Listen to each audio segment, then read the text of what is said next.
अमावस की रात थी। चंद्रमा काले बादलों में छिपा हुआ था। घना जंगल सन्नाटे में डूबा था, लेकिन अचानक वहां की जमीन हलचल में आ गई। मिट्टी फटने लगी और उसमें से एक सड़ा गला हड्डियों से भरा एक हाथ बाहर निकला। जैसे ही वह हाथ हवा में उठा, आसपास की घास मुरझाने लगी और ठंडी हवा चलने लगी। एक युवा लड़का अजय उसी जंगल के रास्ते से गुजर रहा था। अचानक उसे अपने पीछे किसी के भागने की आहट सुनाई दी।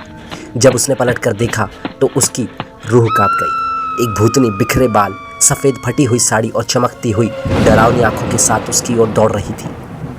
अजय के कदम वहीं जमीन पर जम गए। अजय किसी तरह अपनी हिम्मत जुटाकर भागने लगा, लेकिन तभी जमीन के अंदर से निकले उसी हड्डी वाले हाथ ने उसकी टांग पकड़ ली।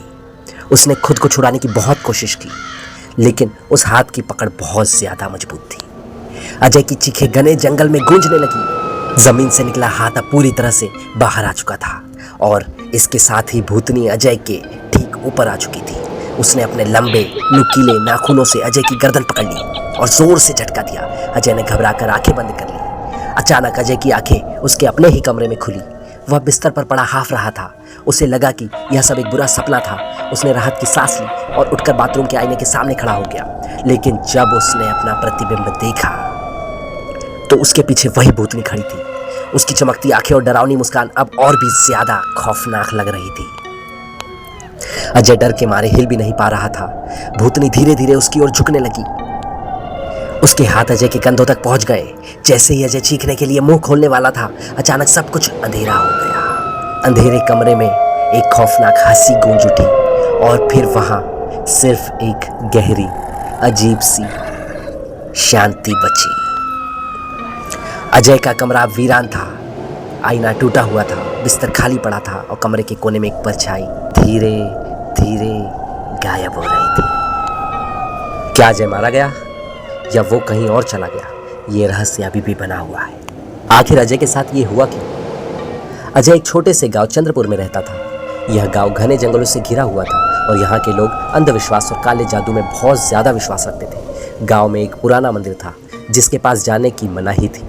कहा जाता था कि वहां एक भूतनी की आत्मा कैद है, जिसने बरसों पहले गांव के लोगों पर कहर बरसाया था। अजय को इन सब बातों पर भरोसा नहीं था। उसे लगता था कि ये सब सिर्फ बुजुर्गों की बनाई कहानियां हैं। एक दिन अपने दोस्तों के साथ हिम्मत दिखाने के लिए वह उसी श्रापित मंदिर में चला गया। जैसे ही उसने मंदिर के जर्जर दरवाजे को धक्का दिया, एक अजीब सी ठंडी हवा पूरे माहौल में फैल गई। अंदर दीवारों पर अजीब निशान बने हुए थे और बीच में एक टूटा हुआ अजीब सा आईना था। अजय को लगा कि यह सब पुरानी चीजें हैं, लेकिन जब उसने आईने के टुकड़े को छुआ तो अचानक मंदिर के अंदर अंधेरा छा गया। हवा की गति बढ़ गई और ऐसा लगा जैसे कि उसकी गर्दन पर ठंडी सांस छोड़ी हो। तभी उसके कानों में एक धीमी और खौफनाक आवाज गूंज गई, तूने मुझे जगा दिया है। उस रात से अजय की जिंदगी बदल गई। उसे हर जगह अजीब परछाइयां दिखने लगी। उसके सपनों में वही टूटा हुआ आईना बार बार आता था और उसमें एक महिला की धुंधली तस्वीर उभरती। धीरे धीरे अजय को महसूस हुआ कि वह अकेला नहीं है। फिर एक दिन वह जंगल में जा रहा था, तभी जमीन से एक सड़ा गला हाथ निकला और उसने अजय को पकड़ लिया। वह लड़खड़ाकर गिर पड़ा और तभी उसने देखा कि वह भूतनी उसकी ओर दौड़ रही थी। वह भागने लगा, लेकिन वह हर जगह उसका पीछा कर रही थी। अजय ने गांव के बुजुर्गों से मदद मांगी। उन्होंने बताया कि सालों पहले वह भूतनी गांव की एक औरत हुआ करती थी, जिसे लोगों ने चुड़ैल समझकर जिंदा जला दिया था। मरने से पहले उसने श्राप दिया था कि कोई भी उस मंदिर में जो प्रवेश करेगा, उसकी आत्मा हमेशा के लिए उसकी हो जाएगी। अब अजय समझ गया था कि उसके साथ क्या हो रहा है, लेकिन बहुत देर हो चुकी थी।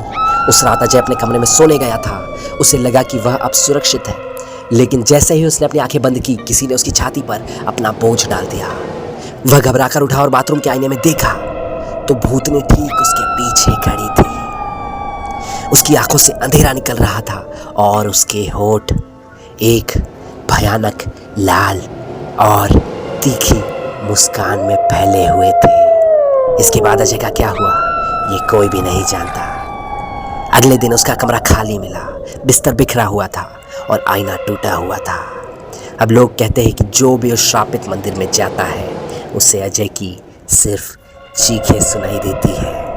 क्या अजय अब खुद एक आत्मा बन चुका है या वह उस भूतनी के श्राप में कहीं खो गया है?